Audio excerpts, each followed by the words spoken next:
ఓం విఘ్నేశ్వరాయ నమః. సంపూర్ణ రామాయణము బాలకాండ 3వ అధ్యాయము. విశ్వామిత్రుడి వెనుక రాముడు లక్ష్మణుడు కోదండాలు పట్టుకుని వెళ్తున్నారు. బ్రహ్మగారు అశ్విని దేవతలతో వెళితే ఎలా ఉంటుందో, స్థానువైన శివుడి వెనకాల విశాఖుడు స్కందుడు వెళితే ఎలా ఉంటుందో అలా విశ్వామిత్రుడి వెనకాల రామలక్ష్మణుడు వెళ్తున్నారని వాల్మీకి పోల్చారు. వాళ్ళు అలా సరయూ నది దక్షిణ తీరంలో కాలినడకన 1.5 యోజనాలు ప్రయాణించాక చీకటి పడటం వల్ల ఒక ప్రాంతంలో విశ్రమించారు. అప్పుడు విశ్వామిత్రుడు బ్రహ్మదేవుని కుమార్తెలైన బల అతిబల అనే 2 మంత్రాలను రాముడికి ఉపదేశించాడు. ఈ 2 విద్యల వల్ల ఆకలి వెయ్యదు, దప్పిక కలగదు. నువ్వు నిద్రపోతున్నప్పుడు కానీ నిద్రపోనప్పుడు కానీ రాక్షసులు నిన్నేమీ చేయలేరు. దీనితో పాటు నీకు సమయస్ఫూర్తి, జ్ఞాపకశక్తి, బుద్ధి ప్రకాశిస్తాయి అని చెప్పి ఆ మంత్రోపదేశం చేశాడు. తరువాత రాముడు లక్ష్మణుడికి ఆ మంత్రాలను ఉపదేశించాడు. దర్భగడ్డి పరిచి ఇద్దరినీ దానిమీద పడుకోమన్నాడు. ఇద్దరూ హాయిగా పడుకున్నారు. విశ్వామిత్రుడు తెల్లవారగానే లేచి సంధ్యావందనాది కార్యక్రమాలు చేసుకొని పిల్లలిద్దరి దగ్గరకు వచ్చి చూశాడు. వాళ్ళు నిద్రపోతున్నారు. ఆహా, ఏమి నా అదృష్టము అనుకొని కౌసల్య యొక్క కుమారుడైన రామ, తూర్పు దిక్కున సూర్యుడు ఉదయిస్తున్నాడు కనుక నువ్వు నిద్రలేచి పొద్దున్న చేసే పూర్వ సంధ్యావందనం చెయ్యాలి. రాక్షసులను సంహరించే నువ్వు నరులలో శార్దూలం వంటి వాడివి. దైవీ సంబంధమైన అహ్నికములను నెరవేర్చటానికి శుభప్రదమైన సమయం మించిపోకూడదు. అందుకే రామ నిద్రలే అన్నాడు. రామలక్ష్మణులిద్దరూ నిద్రలేచి చేయవలసిన కార్యక్రమాలు పూర్తి చేశారు. మళ్లీ బయలుదేరి గంగా సరయు సంగమస్థానం దాకా వెళ్లారు. అక్కడ ఒక ఆశ్రమాన్ని చూసి అది ఎవ్వరిదని రాముడు అడిగాడు. అప్పుడు విశ్వామిత్రుడు ఇలా చెప్పాడు. ఒకానొకప్పుడు పరమశివుడు ఇక్కడ తపస్సు చేస్తుండగా మన్మధుడి బాణప్రయోగం చేయపోతే శివుడు తన 3వ కంటితో మన్మధుడిని భస్మం చేసిన ప్రదేశం ఇదే. మన్మధుడి అంగాలన్నీ కాలి బూడిదైన ఈ ప్రాంతాన్ని అంగదేశమని పిలుస్తారు. ఆనాడు శంకరుడు తపస్సు చేసినప్పుడు ఆయనకు కొంతమంది శిష్యులున్నారు. శంకరుడితో ప్రత్యక్ష శిష్యరికం చేసిన వాళ్ళ దగ్గర నుంచి ఈనాటి వరకు ఉన్న వాళ్ళందరూ పాపము లేనివాళ్ళు. కాబట్టి రామ, ఈ రాత్రి వీళ్ళందరితో కలిసి పడుకో అని చెప్పాడు. మరుసటి రోజున ఆశ్రమంలో ఉన్న మహర్షులు గంగానది దాటటానికి విశ్వామిత్ర రామలక్ష్మణులకు పడవ ఏర్పాటు చేశారు. ముగ్గురు ఆ పడవలో ప్రయాణమయ్యారు. ఆ పడవ గంగానదిలో వెళుతుండగా ఒకచోట గట్టిగా ధ్వని వినిపించింది.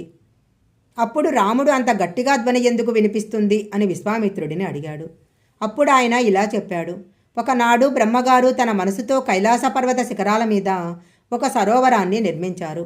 ఆ సరస్సుకి మానస సరోవరము అని పేరు. ఆ సరోవరం నుంచి ప్రవహించేదే సరయూ నది. పవిత్రమైన ఈ సరయూ నది ప్రాంతంలో గంగానదితో సంగమిస్తుంది కాబట్టి ఒకసారి నదీ సంగమానికి నమస్కరించమన్నాడు. అవతల ఒడ్డుకు చేరాక అందరూ పడవ దిగి అరణ్యం గుండా తమ ప్రయాణం కొనసాగించారు. అలా వాళ్ళు వెళుతుంటే అక్కడున్న అరణ్యంలో ఈలపక్షులు భయంకరమైన శబ్దాలు చేస్తున్నాయి. పులులు, సింహాలు, ఏనుగులు తిరుగుతున్నాయి. ఈ అరణ్యము అంత భయంకరంగా ఎందుకుందని రామలక్ష్మణుడు విశ్వామిత్రుడిని అడగగా ఆయన ఇలా చెప్పారు. పూర్వము ఇక్కడ మలదము, కరుషము అని 2 జనపదాలు ఉండేవి. ఎంతో సంతోషంగా ఉండాల్సిన ఈ 2 పట్టణాలు ఇవాళ ఇలా లేవు. దీనికంతటకు కారణము తాటక అనే ఒక స్త్రీ. ఆమె ఒక యక్షకాంత, రాక్షసిగా మారి ఇక్కడున్న జానపదులందరినీ హింసించేది. అందుకే ఇప్పుడిక్కడ ఎవరూ లేరు అన్నాడు. అప్పుడు రాముడు అసలు ఈ నగరాలు ఎలా ఏర్పడ్డాయి అని అడగగా విశ్వామిత్రుడు ఇలా చెప్పాడు. ఒకప్పుడు ఇంద్రుడు వృత్తాసురుడనే రాక్షసుడిని సంహరించాడు. వృత్తాసురుడు బ్రాహ్మణుడు కావటం వల్ల ఆయనను చంపినందుకు ఇంద్రుడికి బ్రహ్మహత్యా పాతకం వచ్చింది. ఆ బ్రహ్మహత్యా పాతకం వల్ల ఇంద్రుడికి 2 లక్షణాలు వచ్చాయి. ఆయనకి శరీరములో మలం పుట్టడం ప్రారంభమయ్యింది. అలాగే ఆకలి కూడా కలిగింది. అప్పుడు ఆయన ఋషులను ఆశ్రయిస్తే వాళ్ళ 2 లక్షణాలు తొలగించారు. కానీ ఆ 2 భూమి మీద పడ్డాయి. అవి పడ్డ ప్రదేశాలనే మలదము, కరుషము అని 2 జానపదాలుగా వర్ధిల్లాయి.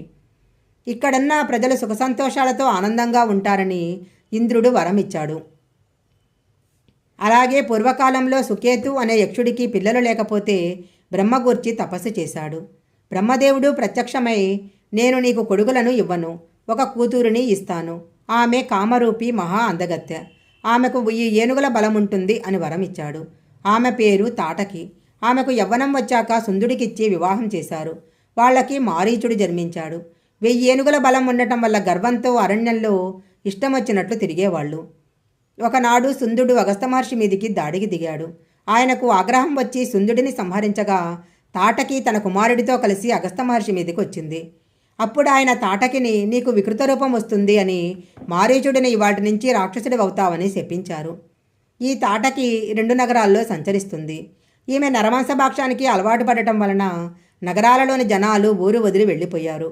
కాబట్టి రామ, నువ్విప్పుడు తాటకిని సంహరించాలి. నువ్వు చేసిన పని దోషమే అయినా ప్రజాకంటకులైన వాళ్లను రాజు సంహరించి తీరాలి. పూర్వకాలంలో మందర అనేటువంటి ఒక స్త్రీ భూమిని సంహరించడానికి ప్రయత్నిస్తే ఆమెను సంహరించారు.